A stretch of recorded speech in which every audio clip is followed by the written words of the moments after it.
Oui et non.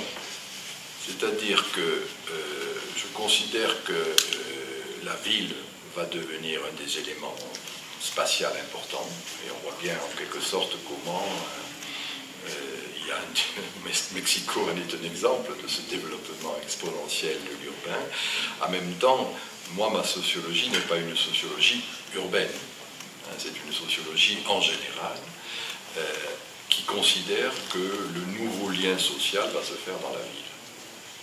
Alors, à l'origine, quand j'avais parlé du temps des tribus, c'était pour montrer comment, dans les jungles, stricto sensu, la tribu permettait en quelque sorte de faire de la solidarité, permettait de lutter contre l'adversité. Et mon hypothèse était de dire que les mégapoles postmodernes étaient des jungles de pierre, que donc les tribus étaient une manière, dans les jungles de pierre, d'exprimer des formes de solidarité, des nouvelles formes de vivre ensemble. Alors voilà, je dis, c'est pas une sociologie urbaine, c'est une sociologie de l'espace urbain, si je puis dire. Deuxième question.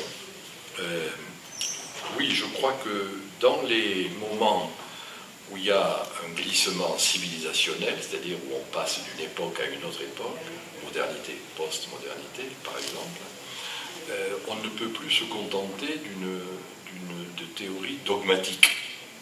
Et c'est ça, c'est là que arrive d'un point de vue épistémologico-méthodologique l'idée du paradoxe. Le paradoxe, dans le fond, c'est le contraire de l'orthodoxe. L'orthodoxie, c'est penser droit, ortho en grec. Paradoxe, c'est en quelque sorte montrer qu'on est obligé de prendre des voies détournées.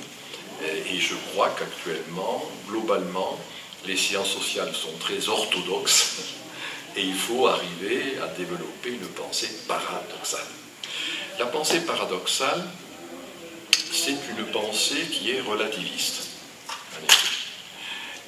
Et là, encore très souvent, on considère que le relativisme, c'est pas bien. Parce que dans la vieille tradition des Lumières, de la philosophie des Lumières, il fallait avoir une conception universaliste du monde. C'est ça la philosophie lumière, c'est ça les grands systèmes sociaux du 19e, etc. Mais il y a un sociologue qui, moi, m'inspire beaucoup, qui est Georg Simmel. Et pour Simmel, il disait, c'est lui qui développe la première fois cette idée du relativisme, avec deux caractéristiques du relativisme. Il dit, le relativisme, c'est ce qui va relativiser une vérité par rapport à une autre, c'est-à-dire le pluralisme. Et le relativisme, c'est ce qui met en relation des vérités particulières. Vous avez votre vérité, moi j'ai ma vérité, il y a une mise en relation de ces deux vérités. Et voilà, c'est ça, le paradoxe et le relativisme, à mon avis, vont être liés, bien évidemment. Troisième question, alors le temps des tribus et le droit.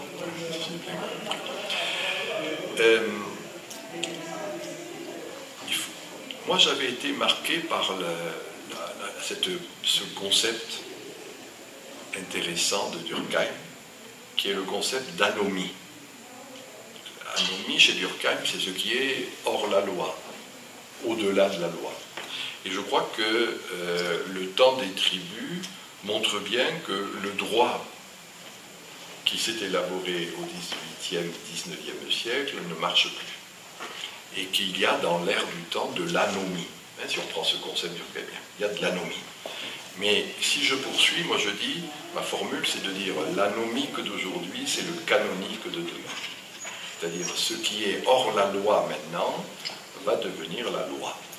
Et nous, notre travail d'intellectuel, pour moi, c'est d'accompagner, en quelque sorte, ce processus qui fait que nombre de pratiques juvéniles en particulier, quant au sexe, quant au travail, quant à l'idéologie, sont anomiques, mais en même temps, il y a dans cette anomie quelque chose qui va être le droit de demain. Il y a encore une phrase de Durkheim qui est intéressante. Il dit « La loi suit les mœurs ». Il y a d'abord les mœurs, la vie quotidienne, Et ensuite, ça devient de la loi, ça devient du droit. Mais d'abord, il y a les mœurs. Donc voilà, moi, ma position, c'est de dire, il se trouve qu'il y a des tribus, ça, c'est les mœurs. Peu à peu, ça va devenir la loi. Et c'est à nous de l'accompagner. Voilà. Les 3 points. Ça va? Une autre question? Ah, on peut parler en espagnol. Ok. ¿Qué podemos esperar en su obra futura, su 32e libro? Sur quoi? Sur le Qu'est-ce que tu 31. attends le 32e bouquin? Alors, il y aura en tout, il y aura 33 livres. En total habrá nada más 33 libros. Solo 33. Ouais. C'est-à-dire, il y en a un qui va... Il y a Homo eroticus qui vient de paraître. Il y a ensuite il y a un livre d'épistémologie, L'ordre des choses, qui va paraître à la fin, en 2015. Et puis mon dernier livre sera sur Dieu.